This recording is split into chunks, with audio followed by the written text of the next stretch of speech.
मित्रांनो नमस्कार. आपल्या नवीन व्हिडिओमध्ये तुम्हा सर्वांचं सहर्ष स्वागत करतो. बरेच आपले सबस्क्रायबर मित्र आहे, मला कमेंट आली एका व्हिडिओमध्ये की सर आपल्या पक्ष्यांची मॉर्टॅलिटी खूप होते. तर मी त्यांना विचारलं की तुम्ही पक्ष्यांना खाऊ काय घालताय, खाद्य कुठलं देताय. तर त्यांनी सरळ सांगितलं की सर आम्ही मका भरडा देतोय आणि बाजारामधून जे काही भाजीपाल्याचं वेस्टेज असतं ते देतोय. आणि असंच एका जणांनी त्यांना सांगितलं होतं की जे की आपण म्हणतो non vegetarian source, chicken shop, mutton shop किंवा फिश शॉप, तर जे काही वेस्टेज आहे तेही आम्ही आणतो, ते सडवतो, कुजवतो आणि त्यापासून ज्या अळ्या तयार होतात ते पक्ष्यांना खाऊ घालतो. तर मित्रांनो हे कुठेतरी थांबलं पाहिजे. यामुळेच की एकदम हेवी बॅक्टेरियल लोड असणारं खाद्य आपण त्यांना देतोय, सडलेलं कुजलेलं अन्न आपण त्यांना देतोय. यामुळे पक्ष्यांचे लिव्हर आणि किडनी डॅमेज होतात, खराब होतात, वीक आणि पक्षी दगावतो.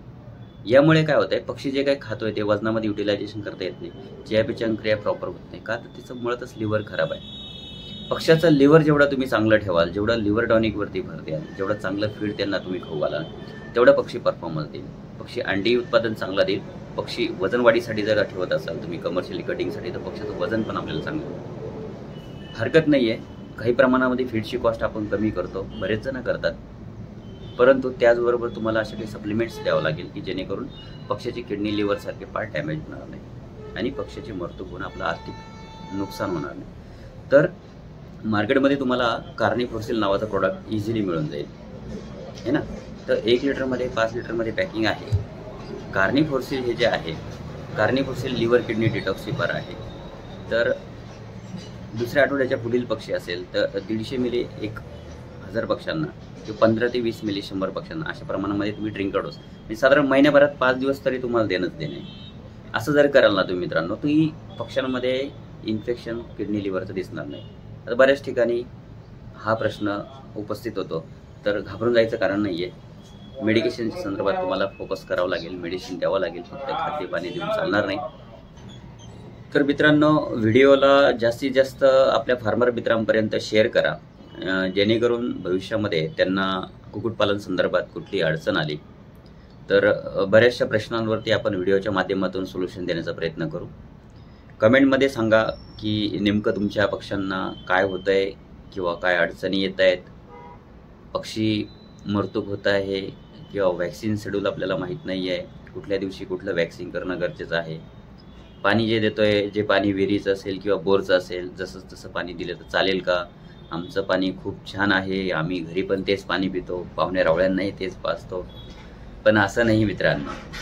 पक्षी जो आहे 1 ते 1.5 किलोचा पक्षी साधारण आपला गावरान पक्षाचा विचार केला तर, आणि गावरान म्हणतात लोक की गावरानला कुठले आजार येत नाही, गावरानला कुठल्या लसीकरणाची गरज नाही, ओरिजिनल गावरान आहे. पण मित्रांनो एक गोष्ट मला सांगा, गावरान गावरान करताय, गावरान खाद्य देताय का त्यांना? खायला तर हायब्रिडच देताय ना, कुठं गावरान खाद्य देत आहे. ठीक आहे, नाही आहे परिस्थिती, आपण समजू शकतो, आपल्यालाच गायला गावरान नाही तेव्हा पक्ष्यांना कुठून भेटणार आहे. ठीक आहे, ब्रीड गावरान आहे, जरी खाद्य खाऊ घातलं तर ते कन्व्हर्जन होतं, त्याचं हरकत नाही आहे, गावरानला गावरानच म्हणू शकतो.